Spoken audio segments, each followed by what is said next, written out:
মুগ্ধের মা অন্য যতগুলা শিশু থেকে শুরু করে শিক্ষার্থী থেকে শুরু করে মরে গেলেই বেদনা বুঝবে। আমার 6টা সন্তান যে ওখানে দিদির অনশনে আছে তাদের তাকে বুঝবে।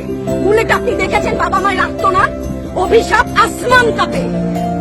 আপনাদের কাঁপে না? তার কাঁপে না? অভিশাপের ভয় হয় না? বুকগুলা কাঁচা হয়ে গেছে আমার সন্তানদের। রাবার বুলেট বলবেন, কি বলবেন? এগুলো অস্ত্রের মুখে দাঁড়িয়ে আছে। আমাদের পয়সায় কেনা বুলেটে আমাদের সন্তানদের আপনারা বুলেট ছুটছেন।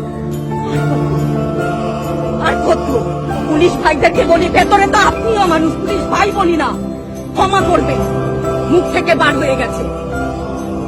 তাদের ঘরেও সন্তান আছে, তাদের খোলসের ভিতরেও মানুষ। যারা এখনো ঘরে আছেন তারাও জানেন আর কতদিন ভয় পাবে। ভয়েই থাকে। একটা মারবেন 10টা আসবো, 10টা মারবেন লক্ষ আসবো।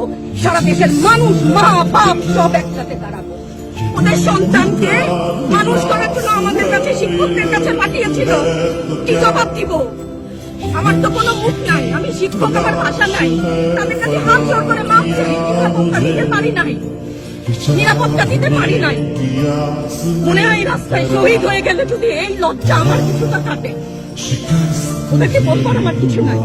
আমি হিজাব পরি বলেন আমি হচ্ছে গিয়ে জঙ্গি, আরো বলেন না যারাই প্রতিবাদ করছে জঙ্গি। হ্যাঁ, 71-এর সময় জঙ্গি এক যদি চেহারা অমন হয়, 24-এর জঙ্গি চেহারা এরকম হবে। তাহলে দল করলেই কেন দল করার এটা স্বীকৃতি দিতে হবে? দল করলে ক্ষতি, অধিকারই তো চাচ্ছি, সাধারণ মানুষের অধিকার চাচ্ছি, ক্ষতি কি? কেন বারবার আমাদেরকে এই কথাটা শুনতে হয়? এই বিভাজনের সুযোগ তো তারা বারবার নিয়েছে। আবার কেন? পিছু হটবা না, ভয় পাবা না। তোমাদের শিক্ষক আমরা লজ্জা পাই, তোমাদের থেকে শিখেছি। তোমরা যেমন আছো আমরাও আছি। যতদিন না 9 দফা ওদের মানা হয় ততদিন মা থেকে শুরু। কেউ নিরাপদ না তো, আপনি নিরাপদ। সংবাদ কর্মী আপনি কি আত্মসম্মান বিসর্জন দিয়ে বিভিন্ন নিউজ লেবুর বাম্পার কলম নিউজ করতে হচ্ছে না? আপনারও লজ্জা লাগছে না? আত্মীয় স্বজনের কাছে মুখ দেখাতে পারছেন না তো? আপনার হয়ে আমি লড়ছি, আমাকে সহায়তা করুন। Thank you.